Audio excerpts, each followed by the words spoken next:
Have you ever wanted to create a note and attach a file in HubSpot using Zapier? In this week's WHInsight, I'll show you how. Hi, I'm Ryan Schweihart, founder of WHImpact, where I help organizations simplify their client operations into HubSpot. Yesterday, a person reached out to me on my website chat widget asking if it was possible to attach a file to a note using Zapier. The answer is yes. Let's dive in. So we'll start with the inquiry that came in. So, hi, maybe you can help. I'm trying to upload an attachment to a note in HubSpot via Zapier. What I got so far, Outlook is receiving an email. Zapier finds the attachment, creates a note within a contact, and writes some information in the note.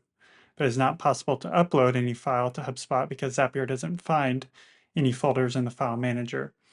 Do I have to adjust any settings so that Zapier can find or upload the files in HubSpot? So the answer is no. And so what we'll do is hop over into HubSpot and our demo portal. So we have a deal in this case that we're going to apply the note on, but this would apply to whether you wanted to apply the note to a company, a contact, a deal, a ticket. So in this case, we have a deal that we're going to add a note on. And then really what we're actually going to do is go ahead and upload the attachment or the file that we want to put into the note, and then update the note in a subsequent step within the Zap. But all this will occur within, milliseconds, and so it'll seem like it's all happening upon note creation. So here we are in just a repurposed Zap from a previous WHInsight that I had done. And so we've added a couple steps. The first one is the create engagement step. And so basically what we're going to do is create an engagement. We're going to select note here on the right for the engagement type. You can assign it to somebody. Then you can put in the text or the note body. You have the ability to put in HTML. And so whenever we apply this, it's going to come in bold and kind of red text. If you need help with HTML, just Google text to HTML converter, have your kind of formatted text, and then you'll get your HTML that you can copy and paste here into the note body. In our case, like I said, we're using a deal. We're going to attach the note to a deal or associate the note to a deal. And so that's where we're down here in this section where we've used the deal ID output from a previous step. So over here, you'll see in the URL that we've got the deal ID at the tail end of it. That's essentially what's being passed here. So we'll go ahead and I'm going to come over here, refresh the page, show you that there is not a note that's been created. And then we'll go ahead and test this step. And whenever we do that, we'll refresh the page and see that the note has come through. This is our important note. Now the thing we want to do is go ahead and attach a file as well to that note. So what we're going to do, the person that reached out to me said that they're receiving that file via Outlook. So they would have maybe gotten it in a previous step. I'm going to go ahead and find a file in Google Drive to get a file to attach. So we'll go ahead and retest this one, just a PDF, a random PDF that you'll see once we get it attached to the note. The next step or the key step in this whole process is to, I say that there's two steps here that are key to getting the note attached or the file attached to the note. So we've got our upload file step here. We're going to leverage just the HubSpot step within Zapier to upload a file. Whenever we come over here to configure, we should be able to toggle to where we want to put it. We'll just put it in a random folder here. And then we've got our file name. I'm just leveraging that from the earlier step. Probably you're going to want to put it as private. You have the ability to put it as public indexable where search engines can kind of crawl it, or public not indexable where it's not crawlable by search engines. Private keeps it truly private to your HubSpot account. And then you'll want to go ahead and put in the file output from whatever that previous step is. It's going to be in kind of this format where it says file, exists but not shown type of thing. So we'll go ahead and retest this step. may already be in there. Yeah, it looks like it was good. It went ahead and appended. There's already a file in there from doing it previously. And then the last step that we're going to go ahead and set up is a API request. And so within your setup piece here, you can scroll down or search for API request beta. That's the step we want to use. The HTTP method that we're going to use is patch. And then go ahead and pause the video, but this is the URL that you'll want to apply. And then you'll put a / and add the note ID from the previous step that we used to create that note. Key piece too is to remember to put in content-type and then application / JSON in the additional request headers. And then in the body piece, I'll put this in my in the blog write-up. If you're seeing this on YouTube, there should be a link to the blog in the description. You can click on that and get over there to get the body, payload here, the data payload. Pretty straightforward though, if you want to pause the video and type it out yourself.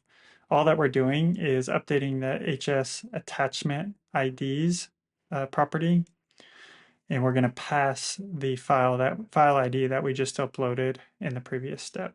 So let's hop back over into the deal. Let's refresh the page. We'll see that there is no attachment there quite yet. But what we're going to do is go ahead and continue and retest this step. And we'll refresh the page.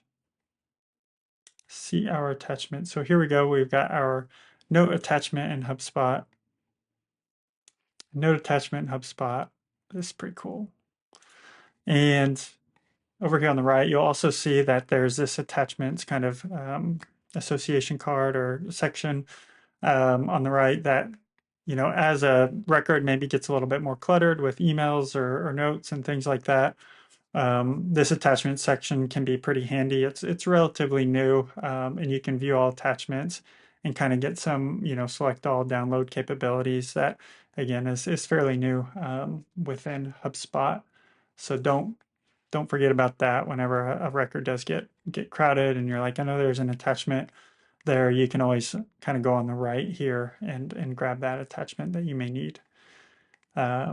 So that happened yesterday, and then this morning received an email saying, hey, I don't see the, I come here to the upload file, excuse me.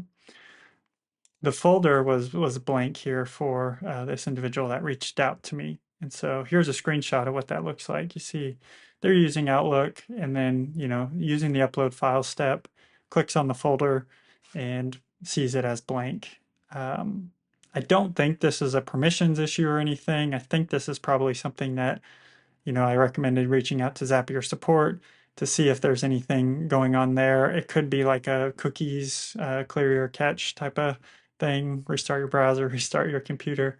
But the other option to get around it, I might actually go into the file section of our demo portal. So that'll be in content, and let me get this out of the way. Content and files. We'll open that in a new tab. So if you navigate to any one of your folders, the completed cleans, for example, you see this folder ID here in the URL. You can go ahead and copy that. And then if I come back to this upload file step, Zapier gives you the ability to do more of a static selection. But you can see underneath here, this is a pretty big tip that you can apply, not just in this step, but just in general. You'll see what Zapier is really looking for is this ID number. Yeah, it gives you the name of the folder, which is great, but the ID number is what it's really using to go ahead and upload the file. And so what we can do is we can come over here to the three dots here on the right whenever we're at the folder selection piece. Let's go ahead and select custom here. Remember, we've got the folder ID copied, and then we'll just do a Command or Control V to paste it into there. And then that will allow us to go ahead and upload to the appropriate folder. Now this is going to be static, it's static in the other way too. But if it does need to be dynamic in nature, then you could map to a previous step as well. So again, in this static piece, you have a folder that you then need to select. If you need some dynamic nature, or in this case, you're having some troubles finding those folders, then you go ahead and you can go to the custom piece here and either paste in that folder ID or find a dynamic value that you could use from a previous step. That said, there may be a permissions issue within HubSpot that's preventing them from uploading files. So I may thought of that just on the spot. So I may reach out to that individual to see if that's the case, and I could show you. It'd be in settings here, or we'd go to permissions and just find one of these users here. Well, if we have one, set of permissions, probably just search for files. And so then in here, this would be where the user would maybe check to see if there's edit capabilities to edit or upload files. So that's pretty much it. I'll leave it there for now. If you have a question like this, let's go to my website and just use this chat widget here in the bottom right and reach out to me. It truly does come to me. There's not a bot or AI that's filtering this stuff. It comes directly to my computer, phone, that type of thing, and I'll follow up as soon as I can, usually within 24 hours. But I look forward to hearing from you. Bye for now.